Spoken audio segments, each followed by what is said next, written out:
New York में सब कुछ नॉर्मल चल रहा होता है और फिर एकदम से लोग अजीब बिहेव करना शुरू कर देते हैं। किसी को समझ नहीं आता कि हो क्या रहा है। बस लोग एक एक करके अपने आप गिरने लगते हैं। सबको लगता है कोई टेररिस्ट अटैक हुआ होगा, पर असली खतरा वहाँ छुपा है जहाँ कोई सोच भी नहीं सकता। लोगों को लगता है कि अब दुनिया खत्म होने वाली है। मूवी का नाम है द हैपनिंग 2008। स्टोरी शुरू होती है सेंट्रल पार्क से। सब लोग नॉर्मल लाइफ में बिजी हैं। कोई पढ़ रहा है, कोई वॉक कर रहा है, और फिर अचानक बिना किसी वजह के लोग एक एक करके खुद को हर्ट करना शुरू कर देते हैं। डेड बॉडीज गिर रही होती हैं और कोई समझ नहीं पाता कि असली प्रॉब्लम क्या है। दूसरी तरफ सेंट्रल पार्क में एक कंस्ट्रक्शन साइट पे वर्कर्स काम कर रहे होते हैं। तभी एक वर्कर बिल्डिंग के टॉप से सीधा नीचे गिर जाता है। लोग पहले सोचते हैं कि एक्सीडेंट होगा, पर जब एक वर्कर ऊपर देखता है ना, तो उसका चेहरा एकदम सफ़ेद हो जाता है, क्योंकि वहाँ सभी वर्कर्स एक एक करके खुद जंप कर रहे होते हैं। तब सबको समझ आता है कि ये कोई एक्सीडेंट नहीं बल्कि सुसाइड है। अब एंट्री होती है हमारे मेन कैरेक्टर एलियट मोर की, जो एक हाई स्कूल में साइंस टीचर है।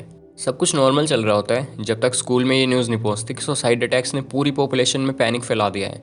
इसलिए अब स्कूल वाले सभी बच्चों को घर भेज देते हैं। अथॉरिटीज़ पहले इसे टेररिस्ट अटैक समझती हैं और सोचती है कि शायद कोई टॉक्सिन यूज़ किया गया है, जिसकी वजह से चलने या बोलने में प्रॉब्लम होने लगती है। अचानक चक्कर आते हैं और लास्ट में सुसाइड। इसी बीच एलियट का दोस्त जूलियन, जो स्कूल में उसके साथ ही काम करता है, उसे उसकी मोम की फिलाडेल्फिया से कॉल आती है। न्यूज़ सुन के उसकी मोम काफ़ी टेंशन में होती है और फिर दोनों डिसाइड करते हैं कि न्यूयॉर्क छोड़ के फिलाडेल्फिया निकलना ही सेफ रहेगा।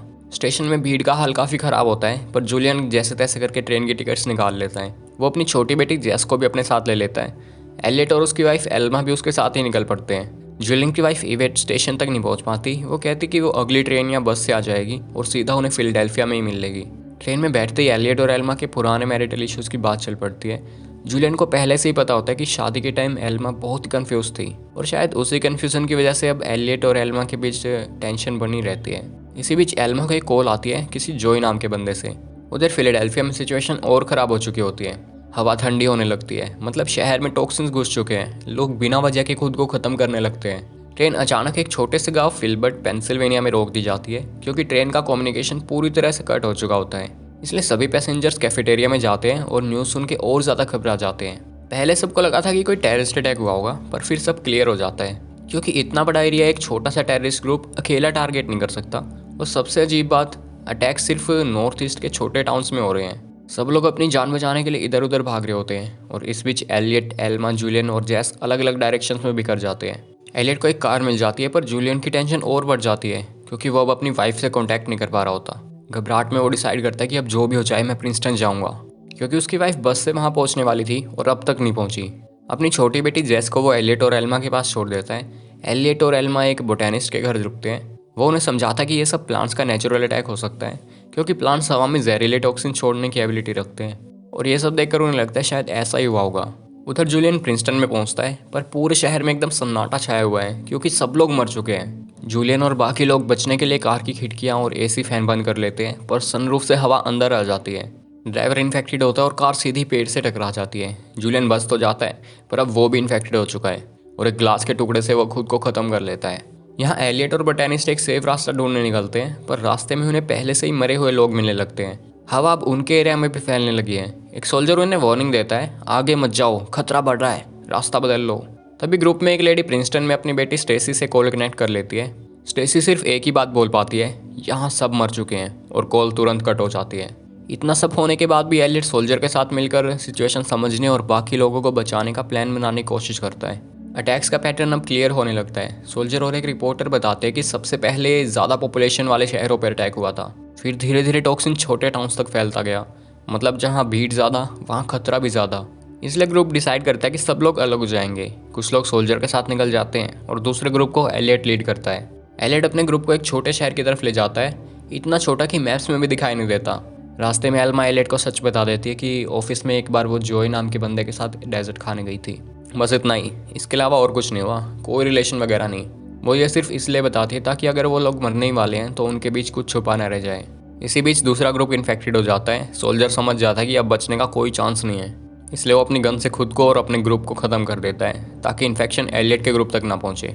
गोलियों के बाद से एलियट, एल्मा और बाकी लोग घबरा जाते हैं। इन्फेक्टेड हवा उनकी तरफ आ रही होती है। फिर सब लोग छोटे छोटे ग्रुप्स में अलग होकर भागने लगते हैं। इसकी वजह से हवा रुक जाती है और कुछ लोग बच भी जाते हैं।